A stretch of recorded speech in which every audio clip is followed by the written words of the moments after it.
तो दोस्तों, मैं हूं वैभव और आज मैं आपसे शेयर करने जा रहा हूं अपने लाइफ चेंजेस के बारे में जो कि मैंने एक्सपीरियंस किए अपने प्राणायाम के रूटीन में। तो चलिए एक एक करके उनके बारे में बात करते हैं।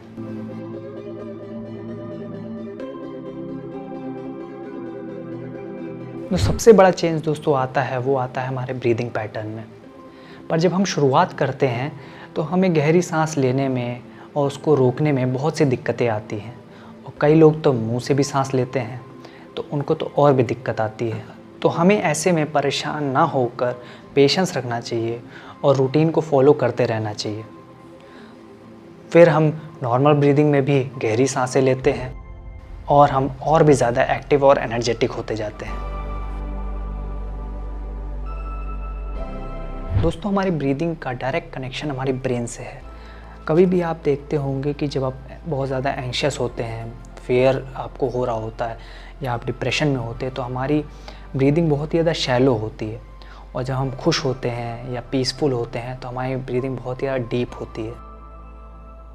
और प्राणायाम में भी ब्रीदिंग डीप होती है जिससे कि ऑक्सीजन पूरी तरह से ब्रेन में पहुंच पाता है और सारे थॉट्स, इमोशंस, फीलिंग सब एकदम से सिंक्रोनाइज हो जाते हैं। जैसे सारी एंजाइटी, डिप्रेशन, फियर सब एकदम से जैसे गायब हो जाता है और हम बिल्कुल पीसफुल हो जाते हैं। फिर हम नॉर्मल लाइफ में भी पीसफुल होने लगते हैं, सिचुएशन को अच्छे से हैंडल कर पाते हैं और ख़ुद को भी अच्छे से समझ पाते हैं।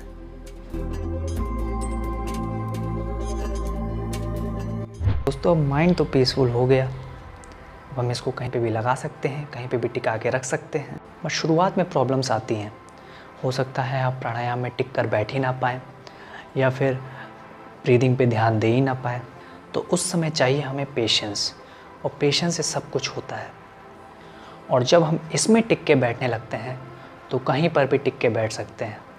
माइंड कहीं पे भी टिक जाएगा और कोई भी काम हो जाएगा। दोस्तों, रात में सोने जाते हैं पर नींद नहीं आती। दिन भर बहुत काम किया है पर रात में सोने से पहले नींद की गोली खानी पड़ती है। ऐसा क्यों है? ऐसा इसलिए है क्योंकि हम माइंड से डिस्कनेक्टेड हैं। बहुत से झूठ हमने सच मान रखे हैं, बहुत से थॉट्स तो रियल हैं भी नहीं। बट ये सब ठीक हो जाता है प्राणायाम से।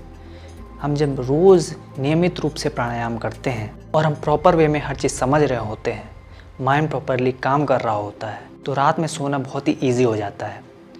हम रात को जल्दी सो जाते हैं और सुबह जल्दी उठ भी जाते हैं। हमारी सारी दवाइयाँ, सारी गोलियाँ बंद हो जाएंगी अगर हम ये नियमित रूप से पालन करने लगें तो।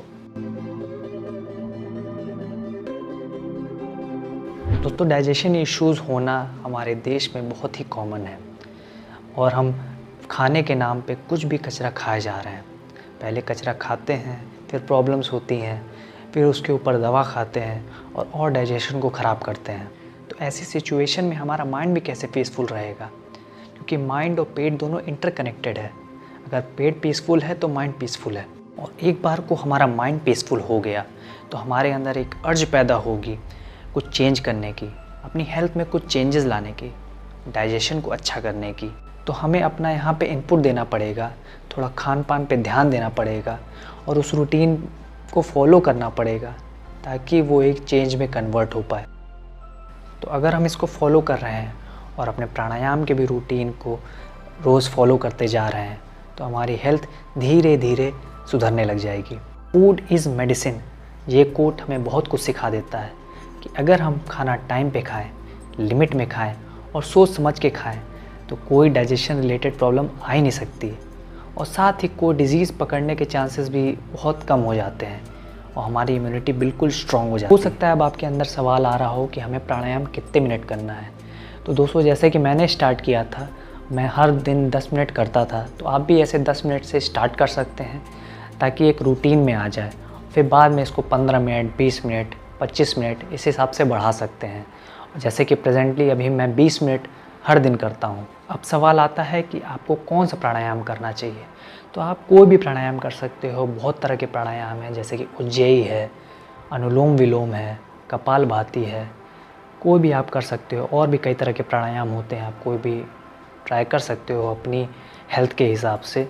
और जिनको ब्रीदिंग प्रॉब्लम है उनको नहीं करना चाहिए प्राणायाम, या अगर आपको करना है तो आप अपने डॉक्टर से कंसल्ट करके करें, वो ज़्यादा अच्छा है, नहीं तो हो सकता है प्रॉब्लम और ख़राब हो सकती है। और कोई भी प्राणायाम करने से पहले हमें उसकी टेक्निक, उसका प्रोसीजर पता होना चाहिए, जो कि हमें यूट्यूब पे आराम से मिल जाता है। तो हम उसको देख के सही से समझ के तभी प्राणायाम करें, ताकि कोई साइड इफ़ेक्ट ना हो जाए और हम किसी प्रॉब्लम में ना फंस जाएं। इसलिए हमें सही जानकारी ज़रूरी है। होप ये वीडियो आपको अच्छा लगा होगा, कुछ इन्फॉर्मेटिव लगा होगा। अगर लगा तो इसे लाइक कर दीजिए और शेयर करिए अपने फैमिली और फ्रेंड्स के साथ। और ये मेरा नया चैनल है जिसका नाम है होलिस्टिक हीलिंग, और उसका ये पहला वीडियो है। तो अगर आपको इसी तरह के वीडियोस देखना पसंद है हेल्थ रिलेटेड, जिसमें मैं कुछ लर्न करूं और आपके साथ शेयर करूं, तो इस चैनल को जरूर सब्सक्राइब करिए। तो until next time, good bye.